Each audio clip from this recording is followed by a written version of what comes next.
Hey guys, I want to take some time to go through a little bit of my trading setup and my strategy, what I use for indicators and all that stuff, so that you can kind of get an idea of what exactly it is I'm doing during the day when I go live, how I'm taking positions, and what I'm using. I'm not always going to call out things because I am a fast-paced trade.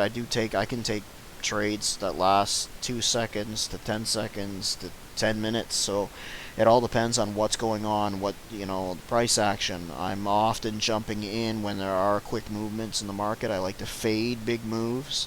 That's something I like to do a lot. I'm definitely a price action trader first, but on all my charts, you'll usually see that I have a few EMAs up.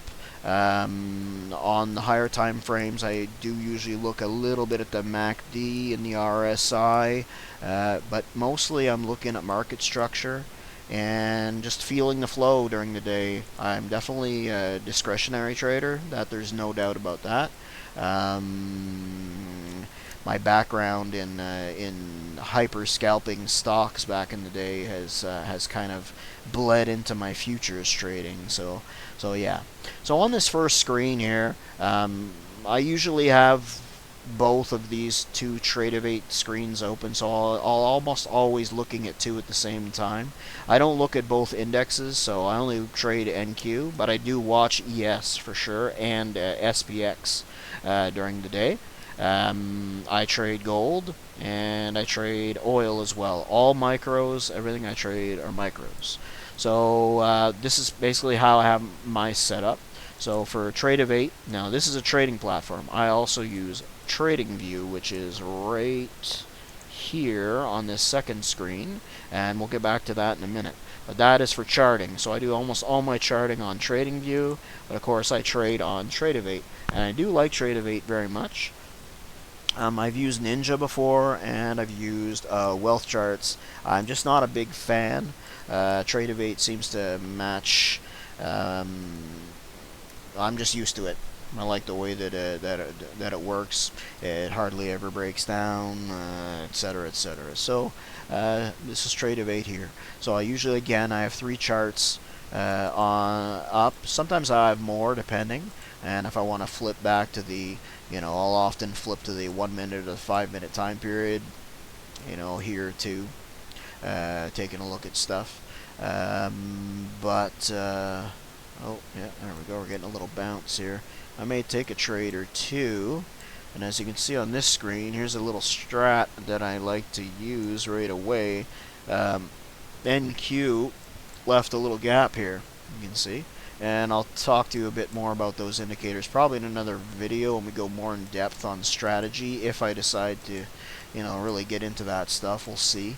But I do have a setting for gaps here, and these usually, especially on NQ, typically get filled fairly fast or within the session. And I also like to kind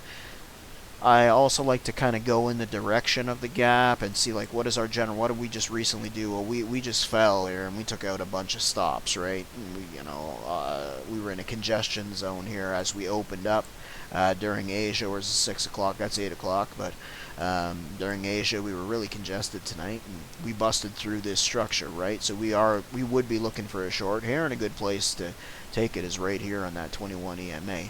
So this often, I'm looking down, okay, if we close the gap, it's about 6 points from here. I'll often take almost like bang, I'll hit in 1, 2, 3 for looking for at least the closure of this gap, and usually something below that. But we're focusing on just what my setup is tonight, so let's not get too crazy with the finer details yet. So this is Tradingview, and I do use Tradingview as my main charting software, right? I use Tradingview for charting, and Tradovate for trade execution, which is what I would suggest everyone do. If you're starting out, even as a beginner, Tradovate's super user friendly.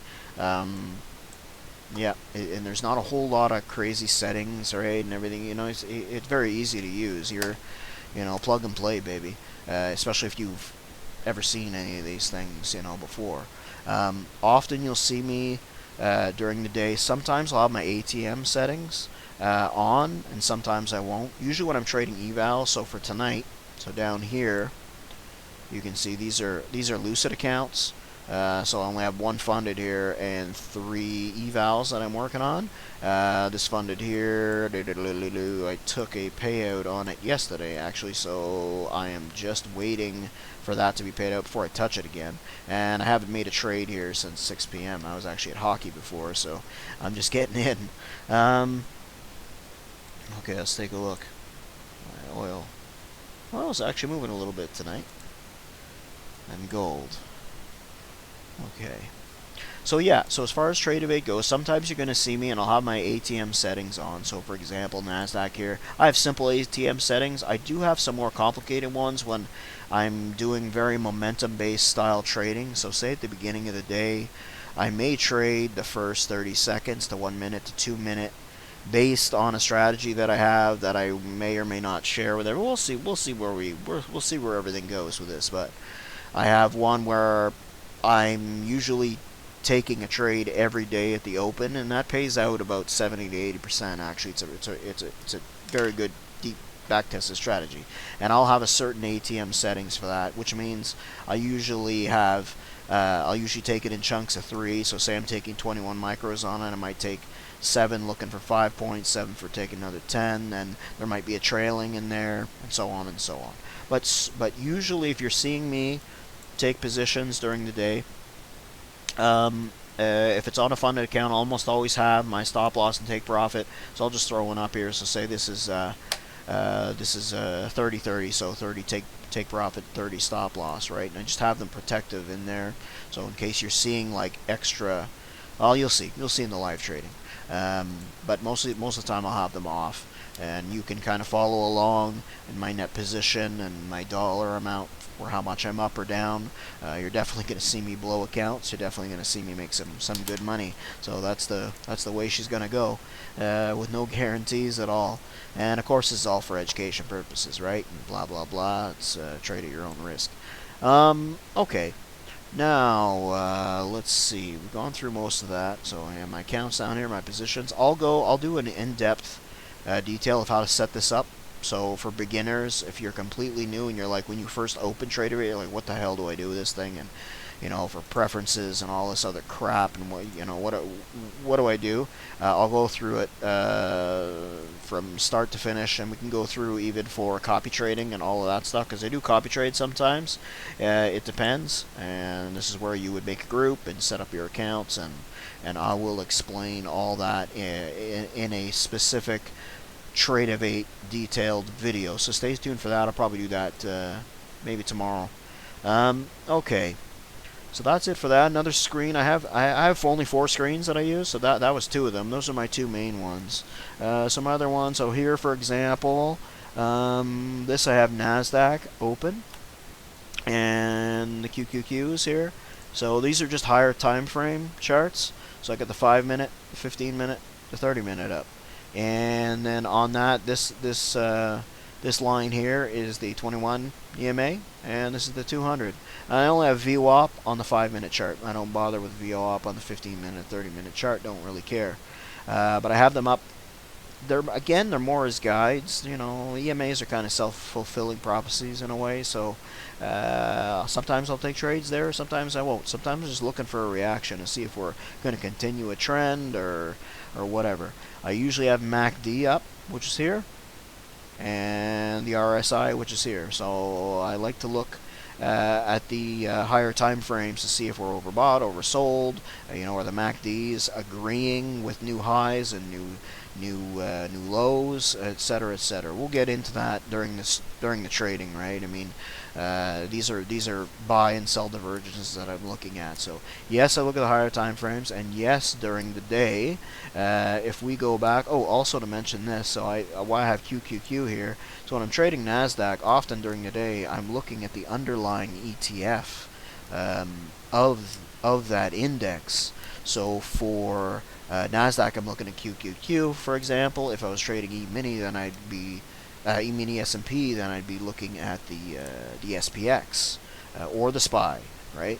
I find that's one thing that traders lack is following the underlying ETF. So if we go here, for example, to here's my other chart with gold on it. So gold, I will follow. So here's the GLDs. For oil tonight, I don't have the USOs up, but I also will have in there. So say if I'm trading MCL, for example, I'll be looking at the underlying ETF and the higher time frame. Sometimes I have the 3-minute up, sometimes I have the 1 hour up. I'm usually flipping back and forth and just taking a look at everything and just really generally looking at, hey, are we overbought, which is up here, right? We oversold? Are the MACDs agreeing with new highs, for example? Let's see if we can find an example for today for gold on the 5. No. Here, what do I have on this chart? Oh yeah, on this chart I just have, I have silver. So often too for gold, I only have it on the 1 minute here, but I will often be looking at silver, right, with gold, kind of like I looked at ES with Nasdaq, right? Just looking for buy and sell divergences. So all I have to say is I'm looking at quite a few things, but my main I'll go back to here for a second. Let's go back to the Nasdaq. Let's move in here. Put this over here. Alright. Oops, that's not where I want to be. Okay.